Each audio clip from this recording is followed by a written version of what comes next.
too worked at MUDA during my time in the Dominican Republic. So we can talk later. This time last year, I was in Santo Domingo at the funeral of a baby who was only 2.5 weeks old. His mother was a very close friend of mine. During my time in MUDA, she taught me a lot about her experience being stateless. She couldn't attend college and get her degree. She couldn't get a job legally. And that really every day when she walked down the street, she feared she would be deported one day. But see, I'd never seen her break down so much about this struggle till weeks after she gave birth. The day she gave birth was pretty smooth. Women who she calls family joined her. And again, it was a smooth delivery. They wrapped the baby in a baby blue blanket and sent her on her way, and we got home, and as she unwrapped the baby, you could hear the shrieks in the baby's cry. He was in so much pain. There was this enormous lesion on the right bottom of his body. We returned to the hospital. We asked what was that, and they said, oh, it's a skin disorder, and a dermatologist is who you need. And we took the baby to a dermatologist, and this was days later, and it was too late, because at that point, the dermatologist looked at us and said, this isn't a disease of any sort. The baby was burned with a rod.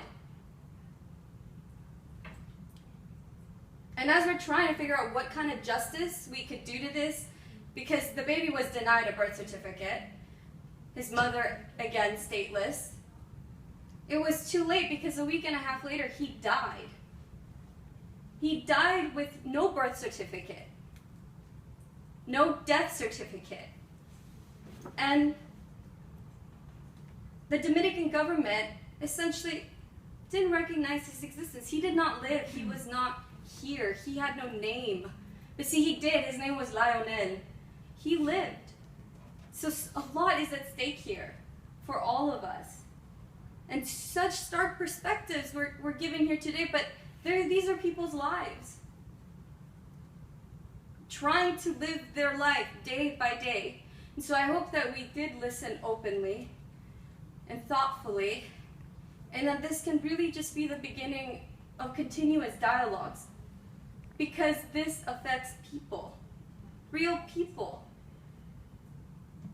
So we've listened to Ambassador de Polanco share with us that this is about regularizing the migrant status. And on the other hand, you hear from David and Bridget speak about how really this is the stripping of a nationality. But I leave you to think in memory of Lionel. How can we ensure that the basic human rights of every individual are ensured? That these kinds of injustices don't just pass by? That every individual has a right to an identity, to a nationality? In the Dominican Republic, in the US, I mean, I hope that you leave here motivated to act, to at least think, and to begin this dialogue. Thank you for being here. Thank you to Doug for moderating, for Ambassador de Polanco, Bridget, and David for allowing for this dialogue to begin here at the Kennedy School. And again, I really do hope that this is a continuous dialogue.